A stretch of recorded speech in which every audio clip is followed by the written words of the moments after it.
اعوذ باللہ من الشیطان الرجیم بسم اللہ الرحمن الرحیم ان الذین آمنوا والذین ہادوا والصابئون والنصارى۔ اب یہ آیت تقریباً وہی ہے جو اس سے پہلے سورہ بقرہ کے 8ویں رکوع میں آ چکی ہے، جس سے کہ دھوکہ ہوتا ہے لوگوں کو کہ شاید ایمان بالرسالت کی ضرورت نہیں ہے، حالانکہ اب ہم سورہ نساء میں بھی پڑھ آئے ہیں جو اللہ اس کے رسولوں کے مابین تفریق کرے تو اولئک هم الکافرون حقا۔ باقی وہاں ساری بحث میں کئی بار کر چکا ہوں، اسی بات کو یہاں ذہن میں رکھیے کہ ان تمام صورتوں کے اندر حضور پر ایمان لانے کی دعوت تو قدم قدم پر ہے، قدم قدم پر ہے، قدم قدم پر ہے، لہذا اس سے استغنا کرنا جو ہے سوائے اس کے کہ اپنی نیت میں فساد ہو اور اپنے ہی دل میں کجی پیدا ہو چکی ہو، اور اس کا کوئی امکان نہیں۔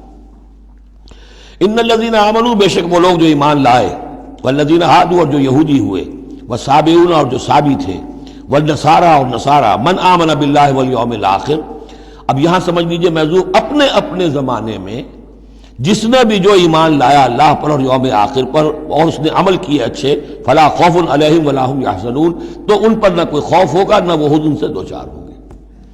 یہ تمام جو ہے اپنے اپنے دور میں، جب تک حضرت مسیح نہیں آئے، یہودیوں میں جو لوگ بھی تھے وہ کتاب اللہ تورات پر یقین رکھتے تھے، موسیٰ کو مانتے تھے، نبیوں کو مانتے تھے، نیک عمل کرتے تھے آخرت، لیکن یہ کہ اصل سے عمل کے معاملے میں کیا ہے، اللہ کی رضا جوئی اور آخرت کی جزا طلبی، عمل کے معاملے میں یہ چیزیں ضروری ہیں۔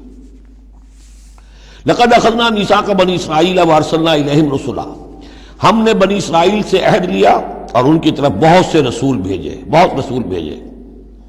یہ تو جیسا کہ میں نے عرض کیا، رسول کا لفظ نبی کی جگہ آ سکتا ہے، رسول تو آئے ہیں حضرت موسیٰ کے بعد صرف حضرت عیسیٰ، باقی سب نبی ہیں۔ ہم نے بہت سے نبی بھیجے، کلما جاءہم رسول بما لا تہوی انفسہم، جب بھی کبھی ان کے پاس کوئی نبی یا رسول آیا وہ چیز دے کر جو ان کے جیوں کو نہیں بھائی، پسند نہ آئی، فریقاً کذبوا، ایک جماعت کو تو انہوں نے صرف جھٹلانے پر اکتفا کی، وہ فریقاً یقتلون، اور کچھ لوگوں کو وہ قتل بھی کرتے رہے۔ وحسبوا الا تکون فتنۃ، اور انہوں نے سمجھا کہ اس پر کوئی پکڑ نہیں آئے گی، کوئی عقوبت نہیں ہوگی، ہم پر کوئی سرزنش نہیں ہوگی، فعموا وصموا، تو وہ بہرے بھی ہو گئے، اندھے بھی ہو گئے۔ ثم تاب اللہ علیہم، اللہ نے بھی فوراً نہیں پکڑا، انہیں مہلت دی، ان کو توبہ کی جو ہے وہ مہلت دی، موقع دیا۔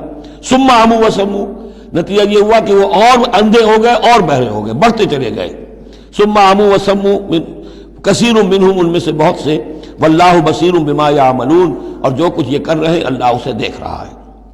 لقد کفر الذین قالوا ان اللہ هو المسیح ابن مریم، وہی بات جو اس سے پہلے آ چکی ہے سورہ نساء میں۔ یقیناً کفر کیا ان لوگوں نے جنہوں نے کہا کہ اللہ ہی ہے مسیح ابن مریم، یعنی اللہ ہی نے یہ لبادہ اوڑھ لیا ہے مسیح کی شخصیت کا۔ وقال المسیح، جبکہ مسیح نے تو یہ کہا تھا، یا بنی اسرائیل، اے بنی اسرائیل، اے یعقوب کی اولاد، اعبدوا اللہ ربی و ربکم، بندگی اور پرستش کرو اللہ کی جو میرا بھی رب ہے تمہارا بھی رب ہے۔ انہ من یشرک باللہ فقد حرم اللہ علیہ الجنہ، یقیناً جو اللہ کے ساتھ شرک کرے گا اللہ نے اس پر جنت کو حرام کر دیا ہے، ومأواہ النار، اور اس کا ٹھکانہ آگ ہے، وما للظالمین من انصار، اور ظالموں کے لیے کوئی مددگار نہیں ہوں گے۔ لقد کفر الذین قالوا ان اللہ ثالث ثلاثہ، اب یہ دوسری شکل تھی۔ ایک تو یہ کہ گاڈ انکارنیٹ، جیکوبائٹس جو ہیں ان کا تو عقیدہ یہ تھا کہ یہ اللہ ہی نے یہ روپ دھار لیا ہے عیسیٰ کی شکل میں۔ ایک ہے تثلیث، اور تثلیثیں بھی دو رہی ہیں۔ ابتدا میں تثلیث یہ تھی کہ اللہ، پھر حضرت Maryam, God is father, God is mother, and God the son, God the father, God the mother, God the سن۔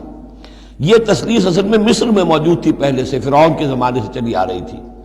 اسی تثلیث کے اندر ڈھال دیا انہوں نے عیسائیت کو، تاکہ وہ آسانی سے مصر کے لوگ عیسائیت قبول کر لیں۔ اس کے بعد پھر یہ ہے کہ حضرت مریم کو نکال دیا گیا اور ہولی گھوسٹ کو ان کی جگہ لے آیا گیا۔ God the father, God the Son and the Holy Ghost, یہ تین کی تثلیث بنی ہے۔ لقد کفر الذین قالوا ان اللہ ثالث ثلاثہ، یقیناً کفر کیا ان لوگوں نے انہوں نے کہا ہے کہ اللہ تین میں کا تیسرا ہے۔ وما من الہ الا الہ واحد، جبکہ حقیقتاً نہیں ہے کوئی الہ سوائے ایک الہ واحد کے۔ وَإِن لَّمْ يَنْتَهُوا عَمَّا يَقُولُونَ، اور اگر یہ باز نہ آئے اس سے جو کچھ کہہ رہے ہیں، لَيَمَسَّنَّ الَّذِينَ كَفَرُوا مِنْهُمْ عَذَابٌ أَلِيمٌ، تو ان میں سے جو کافر ہیں ان پر بہت سخت عذاب آ کر رہے گا۔ أَفَلَا يَتُوبُونَ إِلَى اللَّهِ، تو کیا یہ اللہ کی جناب میں توبہ نہیں کرتے؟ وَيَسْتَغْفِرُونَهُ، اور اس سے استغفار نہیں کرتے، واللہ غفور الرحیم، اور اللہ تو غفور الرحیم ہے۔ صدق اللہ العظیم۔